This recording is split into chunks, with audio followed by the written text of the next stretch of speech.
Hello, good morning children. कैसे हैं आप? हम शैक्षिक नवाचारी संवाद अर्थात EIC आपके लिए लाए हैं शैक्षिक सामग्री। आज 6 जुलाई 2021 दिन मंगलवार है। तो आइए चलते हैं, आज हमको क्या करना है। सर्वप्रथम हम अपने पठन पाठन की क्रिया से पहले आनंदम की गतिविधि करेंगे। आज की गतिविधि है ध्यान की प्रक्रिया, जिसको अंग्रेजी में माइंडफुल ब्रीदिंग कहते हैं। जुलाई 2021 के प्रथम सप्ताह अर्थात पूरे 7 दिन हम माइंड ब्रीदिंग प्रक्रिया ही करेंगे। इसके लिए हमको क्या करना है कि अपनी आती जाती सांसों पर ध्यान देना है। तो आइए चलते हैं, हम इसको कैसे करेंगे इस पर बात करते हैं। बच्चों, सबसे पहले आप आरामदायक स्थिति में बैठ जाएं, फिर अपनी आंखें बंद कर लें। यदि आंखें बंद करने में परेशानी हो तो आप नीचे भी देख सकते हैं। अब आप अपनी आती और जाती सांसों पर ध्यान देंगे। अंदर आती सांस, बाहर जाती सांस, अंदर आती सांस, बाहर जाती सांस। यदि आपका ध्यान भटक रहा हो तो पुनः अपनी सांसों पर ध्यान केंद्रित कीजिए। 2 मिनट तक यही प्रक्रिया कीजिए। अब जब भी सहज महसूस करें, अपनी आंखें खोल सकते हैं।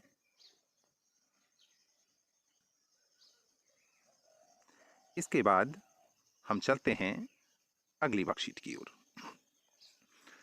आज हमारा दैनिक योगासन अनुलोम विलोम प्राणायाम है। बच्चों, जैसा कि हम जानते हैं, योग हमारे जीवन का अभिन्न हिस्सा है और हमें हमेशा योग करते रहना चाहिए, क्योंकि स्वस्थ शरीर में ही स्वस्थ मस्तिष्क निवास करता है। इसलिए हमें रोज योग करना चाहिए।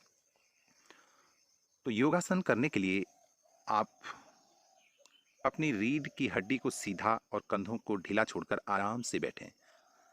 एक कोमल मुस्कान अपने चेहरे पर रखें। अपने बाएं हाथ को बाएं घुटने पर रखें। हथेली आकाश की ओर खुली और चिन्ह मुद्रा में। तर्जनी और मध्यमा को दोनों भौहों के बीच में, अनामिका और छोटी उंगली को नाक के बाईं नासिका पर और अंगूठे की दाहिनी नासिका पर रखें। बाएं नासिका को खोलने और बंद करने के लिए हम अनामिका और छोटी उंगली का और दाएं नासिका के लिए अंगूठे का प्रयोग करेंगे। अपने अंगूठे को दाएं नासिका पर धीरे से दबाकर बाएं नासिका से सांस बाहर निकालें।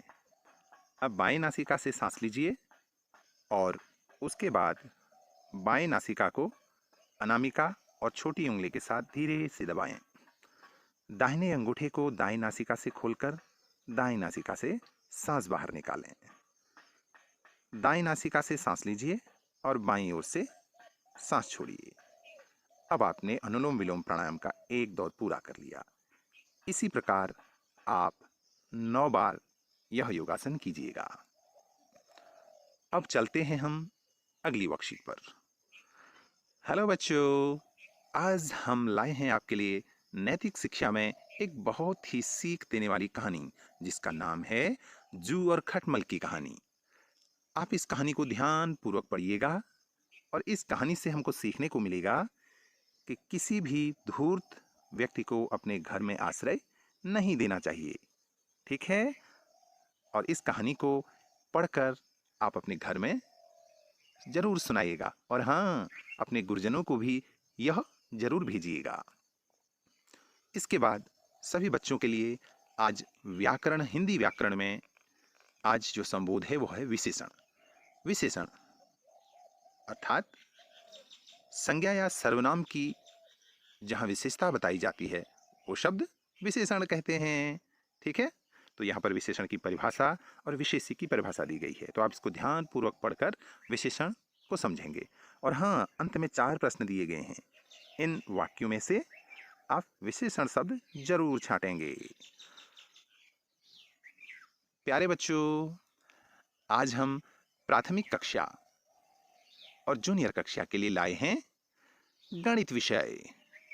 तो कक्षा 1 और 2 के लिए गणित विषय में आज हम जोड़ पर बात करेंगे। तो आइए चलते हैं आगे। कक्षा 1 के बच्चों के लिए हम आज चित्रों को मिलाकर जोड़ना सीखेंगे। जैसे पहले चित्र में आप देख रहे हैं, यहाँ पर फलों के चित्र दिए हैं। यहाँ पर आप गिनिए कितने फल हैं? 3। और यहाँ पर 6। शाबाश। तो यहाँ कितने हो जाएंगे? 9। तो ऐसे ही अन्य चीज़ों को गिनें, उनके नीचे लिखें और जोड़कर उनको क्रम से यहाँ पर लिख डालें। अब चलते हैं कक्षा 2 के बच्चों के लिए। तो प्यारे बच्चों, आज हम 2 अंकों की संख्याओं का बिना हासिल का योग करेंगे। आपको 12 सवाल दिए गए हैं। तो पहला सवाल है 51 धन 42। तो पहले हम इकाई को जोड़ते हैं ना। 1 और 2 जोड़ के लिखा 3 हो गया यहाँ पर, और 5 और 4 को जोड़ा कितना हो गया? 9। तो ऐसे ही अन्य सवालों को आप हल करिएगा। अब चलते हैं आगे। कक्षा 3, 4 और 5 के बच्चों के लिए गणित विषय में आज है विस्तारित रूप। तो बच्चों, विस्तारित रूप हम आज पढ़ेंगे। तो इसमें जो हमको संख्याएं दी रहती हैं, उन संख्याओं को विस्तार हम कैसे करेंगे, इस वर्कशीट में आप पूरा पढ़ेंगे और ये देखेंगे कि हम, जैसे यहाँ पर उदाहरण दिया है 4536, इसका विस्तारित रूप कैसे होगा? 4000 धन 500 धन 30 धन 6। इसी प्रकार दूसरी संख्या का विस्तारित रूप यहाँ पर दिया गया है। अब आपके लिए होमवर्क है कि नीचे 4 संख्याएं दी हैं, इनका विस्तारित रूप लिखिए और अपने अध्यापक, गुरुजी, बहन जी को भेजिए। अब हम चलते हैं कक्षा 6 में गणित विषय पर। तो बच्चों, हम जानते हैं कि हम सीखने के प्रतिफलों पर हम कार्य कर रहे हैं। तो आज कक्षा 6 के लिए, 7 के लिए, 8 के लिए है जो सीखने का प्रतिफल। छात्र दार्शनिक संख्या पद्धति, संख्याओं की तुलना करना, भारतीय संख्यांकन पद्धति की पुनरावृत्ति करना, इस पर कार्य करेंगे। तो आपको यह अंक सारणी दी गई है, इसमें से आप ध्यानपूर्वक देखकर, समझकर जो नीचे प्रश्न दिए गए हैं उनका उत्तर ढूंढेंगे। ठीक है? ओके। अब चलते हैं कक्षा 7 की ओर। इसमें आपको संख्यांकन की भारतीय पद्धति, अर्थात हम संख्याओं को हम भारतीय पद्धति में कैसे पढ़ते हैं। जैसे हम जानते हैं सामान्यतया यहाँ पर जो संख्या लिखी गई है, इसको भारतीय पद्धति में हम पढ़ते हैं इकाई, दहाई, सैकड़ा, हजार, 10,000, लाख, 10 लाख, करोड़। तो इसको ऐसे पढ़ेंगे 5 करोड़ 8 लाख 1,592। ठीक है? अब चलते हैं अंतरराष्ट्रीय संख्या अंकन पद्धति में। हम भारतीय संख्या पद्धति में तो इकाई, दहाई, सैकड़ा, हजार करके पढ़ते हैं ना, लेकिन अंतरराष्ट्रीय संख्या पद्धति में हम पढ़ेंगे इसको इकाई, दहाई, सैकड़ा, फिर हजार, फिर मिलियन, फिर बिलियन।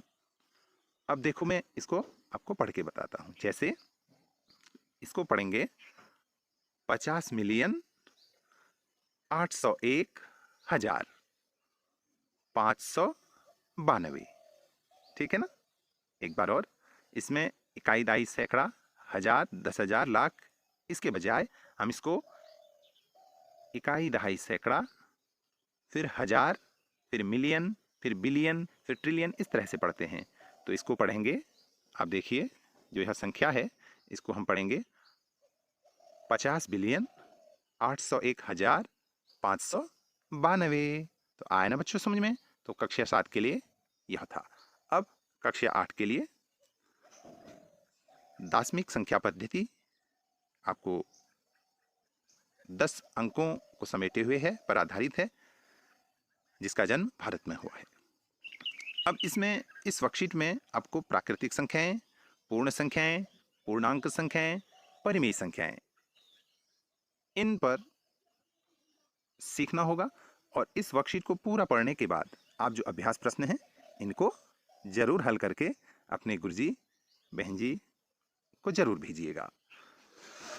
तो आप सभी का बहुत बहुत धन्यवाद। हम टीम EIC अर्थात शैक्षिक नवाचारी संवाद आपके लिए ऐसे ही हर रोज लेकर आएंगे।